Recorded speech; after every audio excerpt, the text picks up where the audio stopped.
Okay, here we go. What are we doing?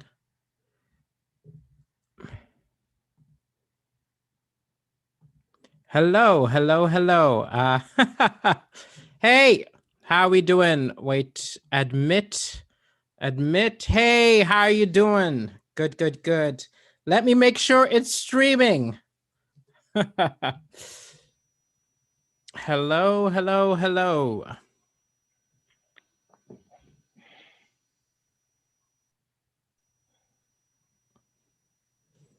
I do not see or hear you. Hello and welcome to the Corona Cast Comedy Show. There's a little bit of some technical issues, I think. There we go. There is Yes, my a live dog. Nabil. How are you doing? Okay. Hold on. Yeah, Let me sorry, just just put on my fixing out earphones the and we'll get started. push that shit out the way. All right. Okay, sounds good. Sounds good. Let me make sure we're streaming everywhere and then we will get started. If you are in the chat room and you see and hear us clearly, please say hello and I will know we are good to go. Okay. just So, rhyming, bro. What's huh? going on? You're I'm just doing rhyming good, everything you man. say. Doing good. Doing good. Here we You should go. be on Don't Hate the Players next episode. Exactly, exactly. I'm just checking that we're streaming on all platforms. Confirm that we are on because this is the first time I'm doing it via Zoom. So I just want to make sure we're not just talking to ourselves. Okay, here we go. Check this out. Check this out. Okay, I think we're good. I think we're good. Okay, so ladies and gentlemen, welcome to the CoronaCast Comedy Show. Here with me, Daliso Chaponda. Today, special episode. I have got a guest, the very hilarious Nabil Abdulrashid. Probably my secret reason for having this show is so that you can all see we are two separate human beings. Oh man. I rang Nabil around. This was just the week after you'd done it. The week after you'd been on Britain's Got Talent. For anybody who's tuning in who does not know, Nabil was on Britain's Got Talent 2020. Did absolutely fabulous. Got the golden buzzer. Okay, absolutely killed it. And I did it in 2017. And I messaged him maybe 2 days afterwards when some person who was like at a hotel I was staying at was like, "Hey, you're Nabil, you're Nabil," and I was like, "Oh my god, I've lost Oh, my identity." you know us Will be Nigerians. exactly. Will be very, very useful if I ever commit a crime. But I actually thought that it would be a great idea to have you on my show, and you're here, and I can see from all of the people on Facebook and YouTube that it is now broadcasting, and we've got an Mhm. audience. Okay. Amazing balls, man. First thing I wanted to ask you. This is sort of an interview, but sort of just a chat because I'm not an Yeah. interviewer, so we'll both be talking. But I have you been watching The Madness of America? Yeah, I mean it's funny because there's like so many different levels and angles what to watch it from. Like imagine if this was an African country, right? Or Exactly. imagine if, Though at the same time, when a lot of people have been saying, "Oh, this is an unprecedented event. It's never happened before. It's never happened before." Meanwhile, I'm from Africa saying, "This sounds very familiar." Someone in very, very power familiar. accusing the other one with no evidence of cheating. But I've got to actually say, at least the Africans would have manufactured at least a photograph of like one of their friends tampering with a ballot box. At least Exactly. in the age of Photoshop and CGI, he couldn't even whip up like an a picture or something. All there was someone Very pulling down disappointed. the shades of Very a window. disappointed with the level of corruption here. This is unprecedented. The only reason it's unprecedented is because they don't have a president yet. Well, listen, when the guy came out, do you see that guy with the beer, barbecue, and freedom T-shirt? Come on, I the have not seen Democrats are this. stealing the election. Everybody thought it was Keith Lemon. Like it worries me. The dude literally looks like Keith Lemon, and it worries me. These people have nuclear weapons. Like Americans are like, oh, why is everyone sticking their nose in our business? Why is everyone sticking their nose in our business? I'm like, because we want to know who's going to be operating the drone strikes for the next 4 years. It's very important. It is very important. It's like if this was the Tanzanian election, okay, if this was the Malawian election, it wouldn't matter because the most that a bad president does is, I don't know, rise the price of macadamia nuts. But this is way too important. I've actually always felt if you have nuclear weapons, the whole world should be able to make a vote for your election. Yeah, absolutely. And it's that's and can you imagine if Donald Trump wins this in the end? It's still no good because still no good. It's gonna be an angrier Donald Trump than normal. So what? You thought you could get rid of me? Now I'm gonna show you. So I already tweeted. As a comedian as well, watching this, I'm in two minds because one mind, I want all the free material that Donald Trump gives us.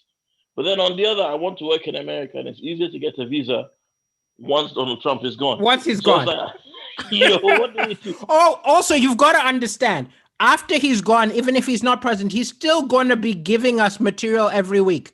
Because you think he's going to go quiet. You think he's going to go respectful. He's going to come out he's just going to go nuts. He's going to become like a rival to Alex Jones, just streaming out his conspiracy guys are going series. to go crazy. Exactly. WW1 GWA. So let me see what other questions we've got in the house. So we've got a bunch of people saying hello, Hydrenalin and Sarah Hall, and all of these people saying hello to Daliso and Nabil. Coldfire K Elder, who I think is a comedian, his dream is to share a stage with us. Greetings from South Africa. Oh, very interesting, says somebody. Somebody has asked you to translate the picture behind you. Nabil? Which one? That there's a picture with some Arabic writing, it looks like. Does it say something? Maybe it doesn't. Well, people are asking what it means. I don't know what it means. Does it mean? I don't know. I think he's would I stick a picture in a video I'm doing that has a meaning? Would I do something like that? I think you would. I think it means somebody. Okay, clearly Nabil's not telling me. Those of you who are watching, who can translate, someone translate. Tell me what his picture means. Okay, let's move on to the next questions. A lot of questions, actually. I got around 30 different people asking various questions about BGT, right? Most of the questions. And I figured of course, I've that's kind where of they know me from. them. Exactly. I've just kind of tried to boil them down. So the first one was a question to both of us, but I'll ask you first. What was your reaction to getting the golden buzzer? Okay, now, do I have to give you a short answer for this? You can take as long as you want. I mean, you've got kids. You are the one with the deadline. They're asleep, man. They're asleep. Take as long as you like. Explain. So, as as a fellow, like, we're not like Instagrammers, or we're comics, who've been on the road doing shows, gigs, all kinds of stuff. So, as a comic that's been going now for about 11 years, the amount of doors that have been closed in one's face, or the amount of TV show pilots we do that don't get commissioned, and the amount of meetings we have with agents and nothing comes through. When I went on stage, I took frustration from all that kind of stuff. Yeah. All the competitions I've done where I was clearly the winner, but the judges gave it to someone else. People who don't know, there's comedy competitions, and a lot of the time you perform, and judges will decide who wins instead of the audience. So I've done shows where I was the best act according to the audience, and the judges gave it to someone else. So I had all that frustration, that energy, and then also my natural anxiety going on stage. And I was so jaded and frustrated by comedy that, one second, let me just help my wife put her. Okay. This is an intermission. Family. Yeah. This is some family moments. I was so jaded by my experiences as a comic that even after storming the gig, and I told you, this because how the editing process works. People watching my audition don't see just how well I did. I would say my audition was stronger than my semi-final and my final, in my opinion. But anyway, the audition, I smashed it. I got like 3 standing ovations in the space of about 7 minutes. I had to tell them to sit down. I had an amazing gig. They had to stop recording backstage because the audience was making too much noise, right? The facts, I can prove it with a screenshot from one of the workers. But I still didn't think that I would go through because that's my experience with comedy. So like when Alicia hit the golden buzzer, I turned around and the X on stage looked red. It didn't look gold. Oh no! So I'm like, you mother! I turn around like angrily, and then you notice in the slow motion, I start to see the confetti come down. I'm like, that is astonishing. I did, and like all the frustration of the stuff I was talking to you about, all the stuff that I was angry about, all of that stuff, like all that emotion just got let out. You know, I'm a bit of a meathead, as you know, so that there was my equivalent of crying. Yes. No. I fully understand. No, in fact, I'm one of like the few people in the world who's had that experience because mine was similar, but from a different angle. My different angle was I went on expecting nothing. So I went on thinking I'll get a video which I can use to get corporates, right? I did not expect to go through. I just wanted a professional video. So when it happened, I was like, and the one thing I would change if I could go back is I'm just smiling like an idiot. I'm smiling like a goofy idiot for the whole time. And every time I watch it, I'm like, why are you smiling so much, man? You can't prepare for that. It's such a surge of emotion. Yeah. It's such a surge of emotion. You know, and like people who don't work in the arts and entertainment will never, for the only kind of people who understand the feeling that we got from our golden buzzers, the people who play sports on a competitive level, like boxers or football players, and you've just won a game after all that like sweat and toil. And like, in fact, winning a game isn't the same. It's like you just won a trophy, championship, or a medal. Yeah, exactly. Yeah, that's how you feel because at that moment you know that my career is going to change. Yeah, you know, and the thing is, as soon as I did that, I mean, I didn't know COVID was going to happen and all that kind of stuff, but I knew this can't be taken away. This video is going to go online and it's always going to be there. It's always going to be there. And in fact, across the world are going to. Rui Fernando says, you, Nabil, made the Cristiano Ronaldo goal move right there, right? I don't even watch football, but okay. But okay. No, it's very true. It's very, very true.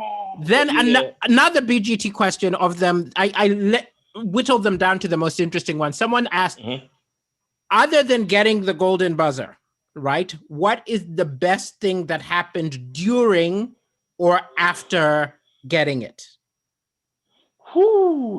That's a good question. It's a very good question. Thing? I mean, obviously, getting through to the semi-final was great because, as you know, I took a different route when I did the semi-final. Again, those who are watching our comedians will appreciate this more because a lot of people don't understand the process. Now, a lot of comedians, and I'm not talking to you, I'm talking to your audience. Yeah. Because you already know. A lot of comedians, or most comedians, have, especially if they've been going as long as guys like me and you, they have a backlog of jokes that they know will work. In fact, I want to explain to them, look, okay, if you watch the set, which I did every round of BGT, I did maybe one new joke, okay? I was doing tried and tested jokes, which I had done 500 times in lots of comedy clubs, so I knew they were funny. What this crazy maniac over here did is he wrote a whole new set of new jokes. I was like, what is going on? That is a gangster move right there. That is absolutely, and about the most controversial stuff. Like, I talk about race. People always don't understand. They're like, well, you talk about race too, but you don't understand. I talk, it's hidden in my jokes. So I'm talking about a party and hidden underneath is some comments on race. Yeah. And I kind of sneak it on you. You went balls out in your face. Balls. I still can't believe some of the stuff you said. I was cheering, and I was cheering, but I was also like, I can't believe this guy's saying this stuff. I can't believe it either. I was like, what, they really let me say that? Yes. You know, because, you know, you have to go through the commissioners and stuff like that.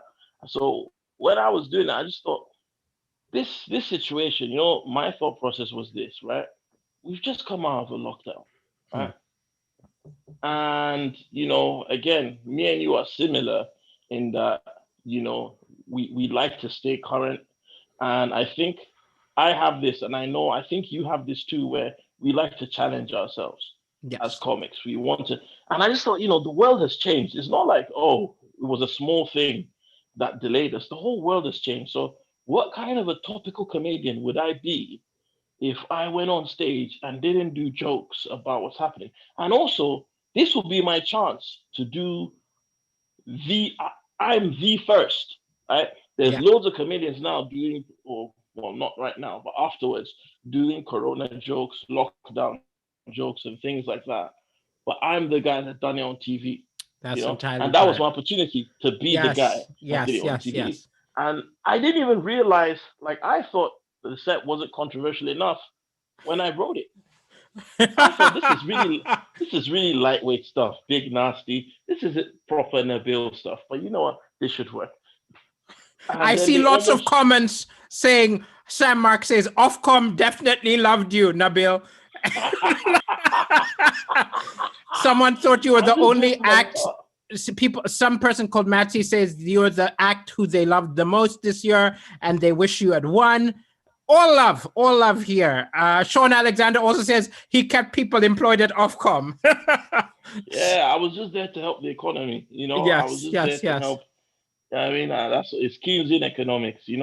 Keynes was a German economist who kept the German economy alive because he came up with the idea that if you want to keep jobs, if you want to stimulate an economy, you don't need outside money coming in. All you have to do is pay one group of people to dig a hole, and then the other group of people to fill the same hole that was dug. Oh, very intelligent. Yeah. Yeah. So Keynesian economics, you just create the complaints, which Actually, it's a very good segue to one of the big things I want to talk about I is, forgot to answer the second thing though. They said the best oh thing yes, before, the first being and during. after. Yes. Now the best thing after is that when I first started comedy, the only agent I've ever wanted to be signed to, right, Yes.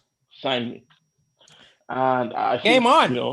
a lot of people don't like talking about this kind of stuff, but I'm No, like, talk rappers, talk about it. about You're me. with the best agent in the UK. You gotta scream it out. Yeah. Yeah, I'm with the best.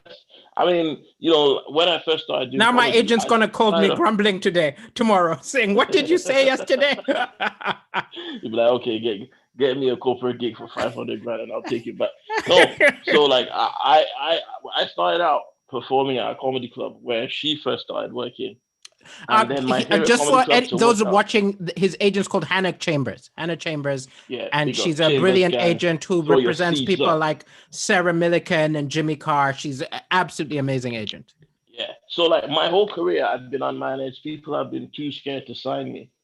And I always said to myself, if Hannah Chambers would just see me, she'd sign me. I know I'd be a perfect fit for that agency. I mean, she's the one that built it, Frankie Boyle. So I'm like, if someone like this would, because all these other agents, they were just signing the same, Yeah. harmless, cute, middle class white guy. Everybody was scared to sign me, and I'm like, I knew this particular agent would see the potential in what I do.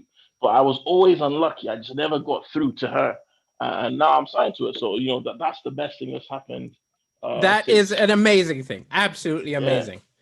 Good stuff. Good stuff coming. And actually, what I wanted to say is you got, like, I got to say, I got some haters, right? I got some racists, some angry people. And I felt like, oh, look how controversial I am. I'm getting death threats and I'm getting messages. I got maybe 10. You have over squared me. I don't, you got like inundation, right? And my question is Yeah. this, okay? Hmm. I really admire how you're defiant and you swear at them back online and you just are defiant all the way. But my question is this: have any of the hater messages got to you? No, because even before Britain's Got Talent, I've been a troll. Those who have me on social media know that I'm the grandmaster, the master troll, the king of trolls. I only retired from trolling last year because my wife just wouldn't stop lecturing me about it. But like, I've had haters and I've driven some of them to madness.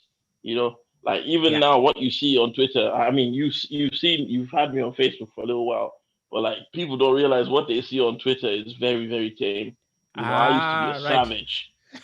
So so one online, nothing you can say will phase me because the reality is, this year I was the most discussed comedian this Yes, year. Like exactly. no, So you've said, 100%.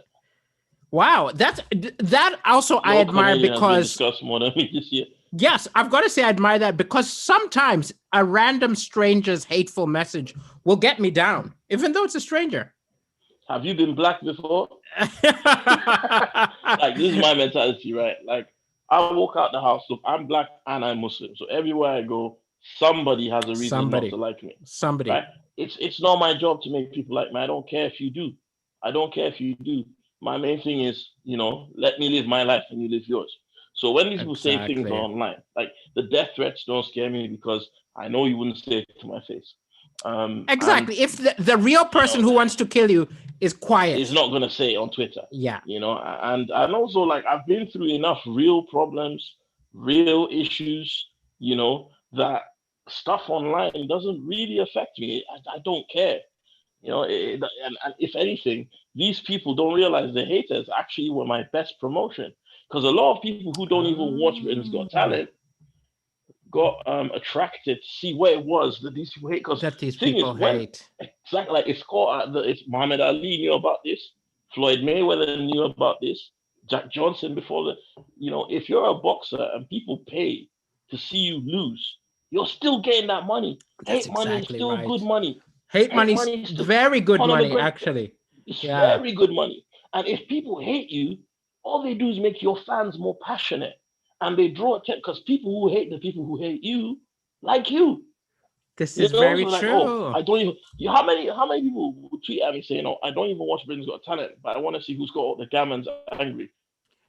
So It's entirely true. A lot of people, I saw you had a lot of people saying, I'm tuning in this year.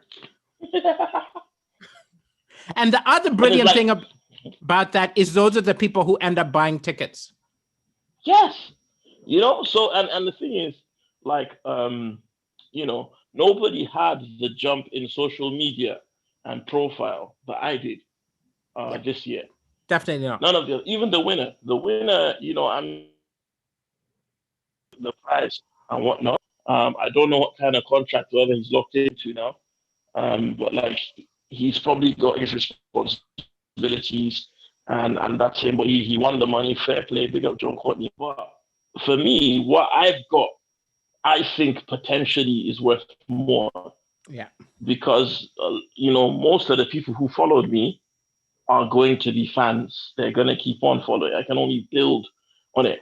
And the profile jump and everything, like the doors that it's open, these are things that will benefit me in the long run. And I owe that to the haters. Exactly. And also the haters, despite themselves, they're going to tune in. Whatever you do next, they're tuning in. I'm gonna be hyper. Like any TV show now, like that will have me on as a guest knows that they're gonna have a spike in ratings just because of the angry people. That's exactly right. But also, though, I've got a question. So a lot of people, their big thing to you was, oh, we don't want to hear about race. It's an entertainment. Why are people always talking about race? It's everywhere. Like people are jumping out and flashing them, saying free Look at my equality for black. all or something like that. But my question Yeah. is this: like, why do you think it's important to keep talking about these things? I mean, what I'll say is this, right? So when people go like riot, like Brixton riots, the riots in Newark, riots in Chicago, riots in Birmingham, riots in Tottenham, and things like that, they complain and say, "Why don't you protest peacefully? Dancing is peaceful protest. Singing is peaceful protest. And Exactly. nothing is more peaceful than comedy. Comedy is peaceful protest. That is our peaceful protest. And they're like, oh, why don't black entertainers use their platforms for something positive? Well, I'm a black entertainer. I was given a platform and I used it for something positive. peacefully, and they're still complaining. By the way, Black Lives Matter. Awesome. Excellent. Excellent. No. That is a brilliant answer. AV Iyer and several other people in the chat are saying, you should have won, BGT, man. You should have won. You've got a lot of fans who are watching, okay? I will say the one thing which I also admire is you don't just talk about race. You spoke about religion, right? Which is often a very controversial subject. And also, what's interesting is you are able to talk about religion without offending or hurting anybody, right? Now, there are people who have done, religion. I mean, let me put it this way. People of the religion of which you're speaking, right? Yeah.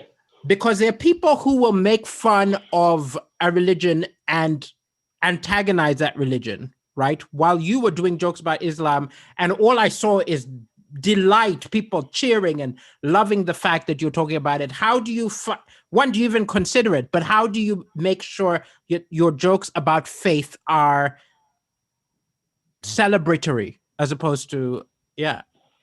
Well, I think for me that's easy because I am a Muslim. I wake up in the morning a Muslim. It's not something like I'm not gonna name names, but a lot of the Muslim comedians that we see use that identity as a way to get tokenism.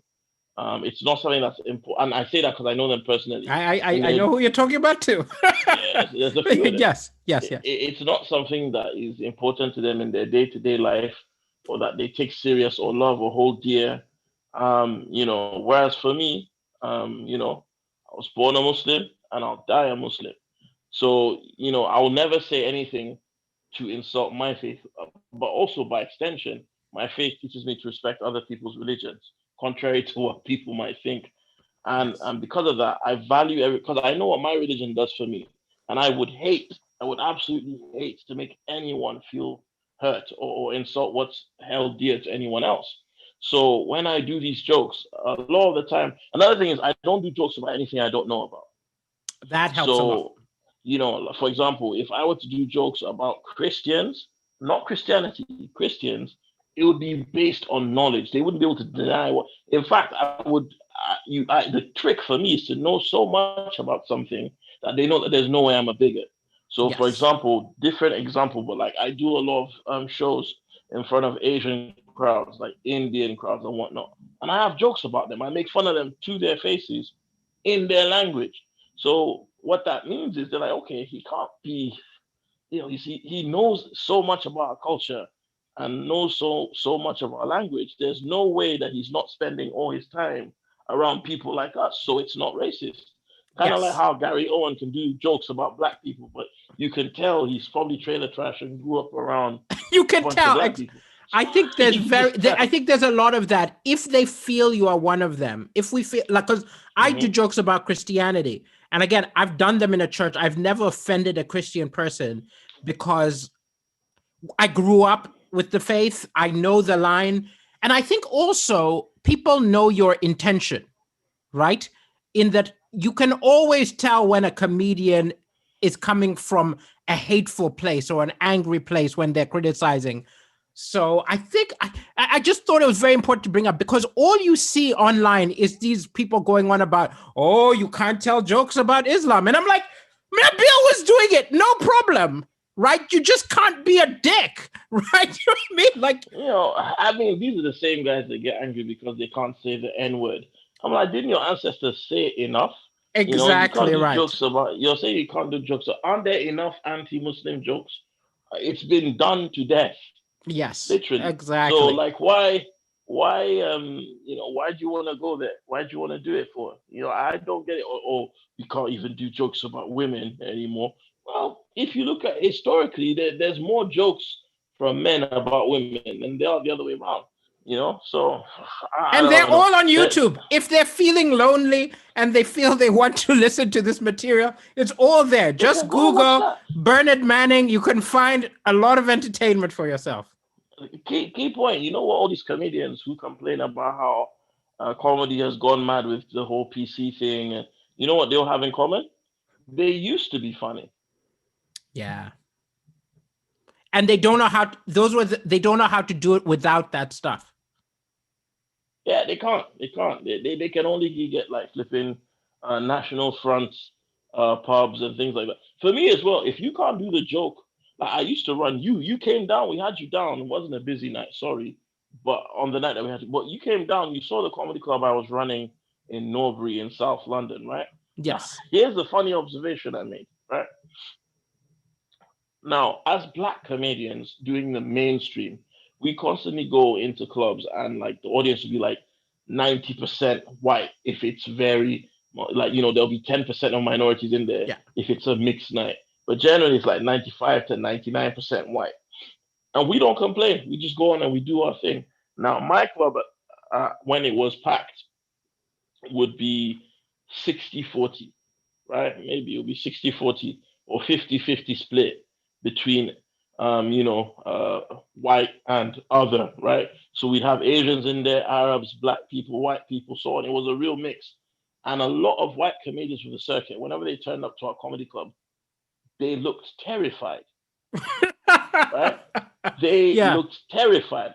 And I'm like, you're not even fully experiencing what I experience when I come and play your rooms. But they see 20 black people sitting in the front row and everyone else is white and they still feel scared.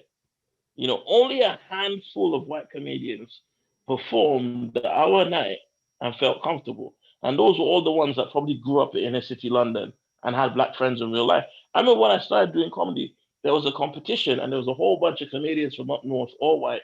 And they used to do all these jokes about Muslims, really vile jokes about Muslims, right? And I was like, okay. Semi-final for the competition came, and I messaged a couple of my friends or fans on Facebook, right? And I said, I've got a show. And they all turned up. Muslims, the whole front row was beards and hijab, right? So the first guy comes out. Fucking Muslim. You're right, mate. Where you from? And the guy's like, Syria, Yemen, Lebanon, Pakistan, Syria. And all these guys came out and were too scared to do their jokes and they bombed. And then I came out and did my material and stormed it. And then I'll still go tomorrow in front of an Indian crowd and make fun of Indians. I've gigged in synagogues, I've gigged in a Sikh temple, I've gigged in mosques without number. I've done churches as well. I can perform anywhere. But a lot of the comics on the circuit that complain about PC, they only have the balls to do these jokes in front of other people. So that's how you know that the comedy isn't coming from a good spirit. Yes. Also, if you write a joke about any group and you can't do it in front of that group, there's something wrong with that joke. I've done National Front EDL type jokes to their face. Stand up for labor gig. And a bunch of them came. They turned up. They were backstage, right? And you could ask Joe Wells about this. I did jokes about the EDL, and they turned up and they were at the back. And when I came off, I stood and looked at one of them. He was looking at me, and he didn't say nothing. And then later, Joe Wells went on, and they got up and started heckling him. And I'm like, why didn't they do this? You look a tad bit more intimidating. Let's just say that. No, I'm cuddly. Let's see what people are saying here. Oh, Rob Thomas says he loves your thing where you said comedy is a peaceful protest. Indeed, indeed. Lots of congratulations and so on. It used to be allowed to be funny, etc. All good. Let's move on. Okay, the next thing which I wanted to talk to you about is lockdown.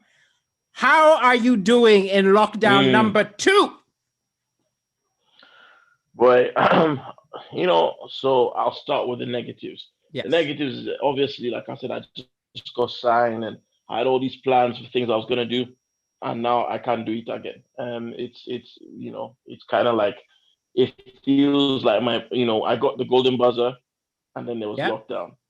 Come out, I'm a finalist on BGT, I'm signed, I've got all these plans, lockdown. So that's dude, the negative. You are clearly bad luck. I'm sorry. You're clearly bad luck. Yeah. Dude, don't get like a Netflix special. We're going to be back in lockdown. Okay. Every time you make a stride forward, lockdown. If that continues, then that means more people will watch it. Exactly right, so, though. It's true. Yeah, bad luck for everyone else. Good luck for me. Good luck for you. Which ain't so bad. But Yeah, the positives, obviously, I'm married. I've got wonderful family. You know, beautiful kids, beautiful wife. So, I can spend time at home. I think my worry is that I might get too used to the lockdown. You know what I mean? It's amazing. I wake up in the morning, I play with my kids, have a nice meal, watch stuff with my wife. It's fantastic. And Yeah. I feel guilty that I enjoy the lockdown because I know for some people For some it's people, it's difficult. So I try and yes, reach out to all yes, my yes. friends, you know. And what do you think, Alive Toblerone asks, what do you think of people breaking lockdown, stashing food, etc.? You know what? I can't judge them because not first of all, the way the government's handled this, in my opinion, isn't completely right. I think they could have done more and they could have done it quicker, in my opinion, Yeah. my uneducated opinion. And I also think that, different people are built in different ways. Like maybe, like for me, because of my setup, I can handle lockdown. But if I'm agoraphobic, oh, sorry, if I'm like claustrophobic and I live in a small flat somewhere Yeah. and I'm lonely and I've got depression and I've got no one around me, of course I'm gonna break the lockdown. Yeah. It's gonna happen. People, and then people panic, people have anxiety, people react to these things differently, and I don't think the government has done its best to support people with mental health issues going through the lockdown. And then there's the disparity in what the government does and what we're expected to do, and it's no different from any country that you call third world, right? Of So course. clay pigeon shooting, 30 of them could go out, Yeah. but Also, a family. the restaurants around the House of Commons, they're still open and things like that. Yeah, but then you look at situations like, for example, they said no family meetings or families larger than six. Do you know how many Arab families, how many African families, how many Eastern European households that this affected? You Yeah. know, six, a family of six is not a big family at all. A Somali family, a Nigerian family, it's not a big family. So now, you've got cultures where it's important for people to meet and see each other. We didn't even have Eid. They didn't allow us to have Eid. They spent all this time demonizing Muslims about how we're going to meet up for Eid and spread Corona, and it will be halal Corona, which is far more brutal, right? But now these guys are saying Christmas, a day when more people go out, is going to be okay. Right, there's less Muslims in the UK than anyone else. Like Jews are there's less Jews than us and less Sikhs. But like our holiday would not have spread more corona than what's gonna happen when people come out for Christmas. They only care about money. People spend money in Christmas and go into They debt. do. People are Yeah. already broke, but they're just thinking about. So it's frustrating, but I can't judge people, It's man. frustrating, but yeah, Um, you understand. You definitely I understand. understand, yeah. And here we go. Here we go. And then we've got how this is I don't even know if we want to do this question.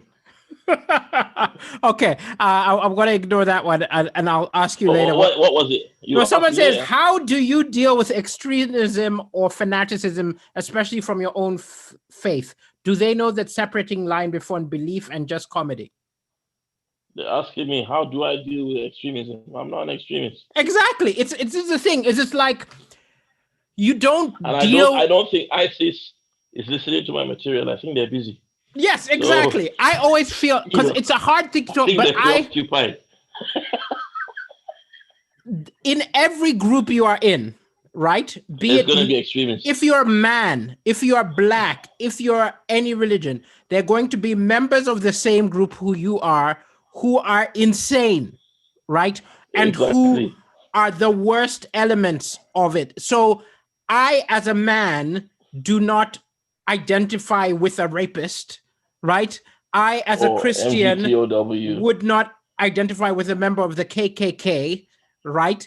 There are always these and I don't know how you said, how do I deal with it? If I ever had to deal with it, but I've not in my life currently come across. If I ever had to deal with an extremist, I probably need some kind of weapon. Yes. Yes.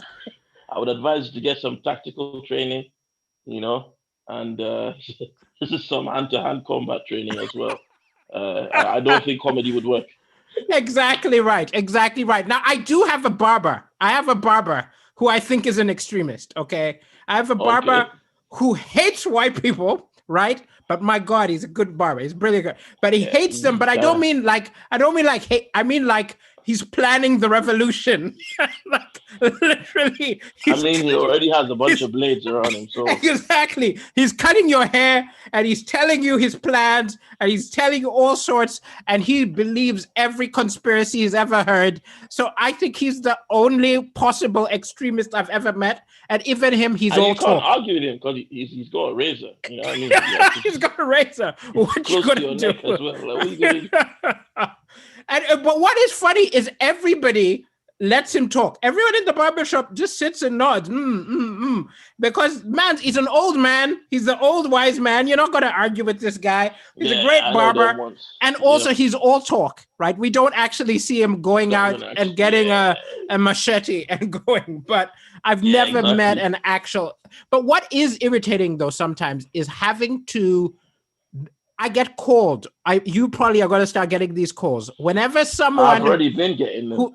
Who's one of the worst example of your group, you get called and say, "Hey, come on the radio and talk about this," and you're like, "Wait, how do I represent? What's this person?" Anytime anything bad happens in Africa, I get the call. Right? I remember I got the call when Mugabe was kicked out of power. I'm not Zimbabwean, right? Now I needed the money, so I took it, right? But at the same time, in my head, I was like, I'm not Zimbabwean. I'm Malawian. It's a totally different situation, but you are going to get the call every time there's something Islamic in the news. I remember when Lee Rigby was killed. Brutal. Right? Obviously, we do not support that, but it's horrible. Yes, they called me about it. I'm like, to ask me why I think. I'm like, I wasn't even there. Like it's like they Googled black Muslim and I just came up. And then they ask you. And the hard thing is, nowadays I often say no because I don't want to represent all blackness. Because you can never get the answer right. You can never get the. There's going to be one group that's angry with you. I almost got canceled, man. I almost got canceled for not being offended at Lord Sugar's joke about the looky man. The looky man. I was canceled I was almost kicked out of the island by Black Twitter. And I was just like, what did I do? You were going to become an other. Exactly. And sometimes it's just not worth it. It's not worth it. Actually, tell a lie. I'll say my biggest triumph from BGT was that Black Twitter co-signed me. Oh, co-signed you hardcore. Hardcore. I'm heavily supported by Black Twitter. I'm like, wow, this is amazing. This is if I could have a superpower, I would want the power to control Black Twitter and K-pop fans on Twitter. K-pop fans are a force for change. I love them. It's absolutely amazing. I got to thank them for the good work they did with All Lives Matter. Every time someone tweeted hashtag All Lives Matter, K-pop fans sprung into action and just spammed them like crazy. I love how they say something and then they just leave a GIF that's completely unrelated. And it's some like effeminate Korean guy just going. It's like, yeah, well, nuclear weapons shouldn't be. And then there's just someone just going. Oh, no. Rui Fernandez, we aren't upset by the sensitive question. I just didn't know if you wanted to answer it. But it's totally fine. You're a fan. We know you're a fan. You weren't trying to stir up stuff. I know you were just curious. Okay. Manchester Lowry, buy your ticket. Sorry. Go. Yes, we've got two more questions. So this one sort of overlaps something we've talked about, but since now you're famous, right? You're famous, right? Am I? I know because of lockdown, you don't realize, but you're famous now. People know who you are, right? Now, it might not be, it's not Tom Cruise level fame, but you're famous, right? So what's the biggest change since fame? Honestly? Yes. The biggest change? Like I can't just jump on the tram anymore without touching my Oyster card. Yeah. You're not invisible anymore. You know what I've realized? Yeah. If I go to a restaurant and I need to take a shit, I won't do it. Because I'll be like, everybody's gonna know me going in, and the next person is gonna be like, that's like little even and the thing is also, the situations now I have to be calmer. Yeah. Because I have more to lose. Not just online, in person. Like, I'm a very no nonsense guy, and I found that, like, obviously I've been on a journey to learn to control my temper more and all that stuff. But like now, I can't even afford to get into arguments or confrontations with people, even and most of the time, like I'm not in the wrong. But Yeah, like when people start on me now, I have to constantly remind myself that this person could be trying to get a story, or that this, that's exactly so right. it's difficult, because the times that we live in now, scandal is so, like, for example, um I have this weird thing now where like weird people will try and video call me on Instagram, you know Yes, I um found this, and it's really frustrating. Like, also, I used to have my number on Instagram, and then I'd get random dumbass. calls from fans and stuff like Why? that. No, because I didn't even realize I used to be my own. I used to be for work, right? And then I didn't realize that now non-agents are going to be ringing me, and I was like, okay, remove your number, Daliso. Randoms, I mean, and like, it's just, it's just not, the internet is a wild place, man. I've had Yeah. like at midnight, and someone else, are you awake? And then they try to video call me, and it's like, you know, When you feel it's bad crazy. is when I don't mind when it's little children, because then, like, when it's a kid, I just explain, look, you shouldn't be trying to video call random famous person you saw, and I try to explain it. But when it's an adult, I'm like, you should know better. I mean, this might be bad, right? Like when it's like it, for the most part, it's been women that have done it, and Yes. obviously I never answer because it's like, this person might be a journalist trying to make me look bad. I answer, and I'm still like, it's in the middle of the night. Nabil, video calling girls on Instagram, because the Daily Mirror and those Yes, people don't yes, like me yes. very much. But then at the same time as well, like I still understand if it's not a journalist and it's just home and doing it. I kind of understand. What gets to me is when it's a man at 2 o'clock. My wife, you see the dirty look my wife's giving me. Yeah, I mean, what gets to me is like when it's another dude, like at 2 o'clock in the morning, video calling me. I'm like, brother, why are you calling me for? Like, what do you want to talk to me about? What is the thought process that makes you think I want to, talk to you at 2 o'clock in the morning? Knowing fully well I've got kids and that you're calling me. Exactly. I don't get it. I don't get it. But people are weird. People are really weird. And then the final question is a wonderful question. Actually, was from Delphina DeCoco Johnson. Wants to know, to both Amazing of name. us, who makes you laugh? So, who makes you laugh? I can go Nabil first. Abdulrashid, Nabil Abdulrashid, Nabil Abdulrashid, and Nabil Abdulrashid because he You he remind me talks of. Did fire. you ever watch that thing, The Chappelle show. The Yeah, Chappelle that Show? that was the reference. That's the reference. Absolutely Yeah, fabulous. so from that you can tell who makes me laugh. Yes, Um, yes, yes. Dave Chappelle, of course. yeah, but I mean that's like a cheat. You go first. Who makes you laugh? Okay, so if I had to say all time, alive and dead, my favorites are um, Red Fox, Yeah. Joan Rivers, Richard Pryor, Eddie Mhm. Murphy, Chris Mhm. Rock. Mhm. And then of like living and people who I've met, the best ones are probably Sugar Sammy, Mm. Sarah Millican. That was Mm. probably of the ones who are like my peers. Mm. Yeah, that's my board. That's my board. Your Okay, turn. so for me, for the Dead Comedians Club, it would be not in this order. Actually, even in this order, George Carlin. Hell yeah. Yeah, George Carlin is one of my favorites, and he's a big influence on my comedy. Even Yeah. though obviously he's a but very big influence. George Very, Carlin, very. Richard Pryor, who was also influenced by George Of Carlin, course, of course, of course. um, Dick Gregory, uh, and then obviously the dark poet. Who's the His dark poet? name's Bill Hicks. Oh, Bill Hicks. No, yeah. I could. I've never found anything he said funny, but I've been impressed by what he's doing. Same way, like I Yeah, never laughed at what's his name, Lenny Bruce, but I admired what he was doing and that the was the next guts guy I of was what he going to was name. doing. Yeah. I like Lenny Bruce as well. I can now, you know what? Obviously, That makes sense in that he's the kind of guy who would go on live television and say the kind of outlandish stuff you were saying. you know, I see. It's I like me a lot, so I see parallels between me and the guys I've Yeah, named. yeah, I I can see like, that. Patrice O'Neill is another one. I don't even think of him as a dead comic because he's still Yes. so Oh, recent. he's So still very Patrice recent. O'Neill, Amazing. I Patrice was mean, astonishing. a comic saw me and told me I reminded him of him, but I wasn't sure if he was being racist. Because obviously I'm No. a large. The irreverent, I don't care attitude, and also just your delivery, you're smiling even though you're saying some hardcore criticism is very Patrice O'Neill.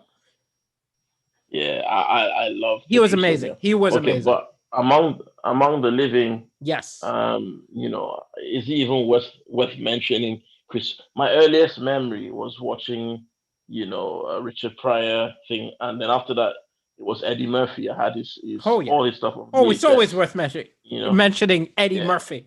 yeah, Eddie Murphy, absolute genius. Like, he wasn't trying to say nothing profound. He was just funny. Also, I think. when he's filming his Netflix special, which they want him to do, I'm flying there. I don't care if I have to break lockdown. I'm getting a ticket. I'm going to Trust, watch it live. trust. Yeah, I mean, Astonishing. if my setup was different, I'd do the same. But Hell Eddie yeah. Murphy, absolute genius. Then after Eddie Murphy, I enjoy Trevor Noah. I really Trevor's enjoy amazing. what Trevor's great. Trevor Noah does. I'll tell you a story. Um, Actually, I did a month of shows with Trevor in Cape Town, and it was oh very wow, humbling. It was very humbling. I got to tell you, the this brother's man just naturally was talented. too funny. Also, things like we went on a trip to Robben Island. Okay, this was where Mandela was imprisoned. We went on a day trip to Robben Island. This woman led us around. That night, his set was all jokes about that woman who led us around. Wow. In front of 1,000 people, he wrote a set about what had happened that day and smashed. It I was mean, it was brilliant, but it was also irritating. You're like I this kid. think this show he's got might actually weaken his stand up. Oh yes. I think Because because Trevor Noah, South Africa, fresh from South Africa, Trevor Noah, yeah, unstoppable. Like that unstoppable. guy. And I think It's My Culture, I think, was his best show. It was Yeah, astonishing. it's my culture, and then also Daywalker was good too. Daywalker So was like, brilliant. Daywalker was the one you know, which brought him. Excellent. So we're at yeah. about time to wrap up. So do you have anything to plug, anything to mention, or where do people go to follow you? My first big show. I mean, go to follow me on Instagram. It's man like Nab. So man like and then NABZ. Okay. And actually, if you know my name Nabil Abdulrashid, just Google it and everything comes up. I'm on everything. Awesome. Um, Also, where else? My first big date confirmed is the 5th of February at the Manchester Lowry. I'm also Wonderful. confirming tour dates as well. And I forgot to mention another one of my favorite comics that's alive right now is you. Oh, awesome. Thank you. This is good. This is very good. Awesome. And you all know Corona Cast Comedy here every day while the coronavirus is still going. It's been a delight and a pleasure to have the brilliant Nabil Abdulrashid in the house. Watch his stuff. Lots of big things coming your way. I can't even be a spoiler and tell you some of the stuff that he's got cooking, but I look forward to watching all of that stuff as life resumes. Thank you so much. I will be back tomorrow. Thank you, Nabil. Oh, I won't be back tomorrow. It's the weekend tomorrow. I'll be back on Monday. So thank you so much, everybody, for watching and tuning in. And ciao. Bye. Peace, K. Peace.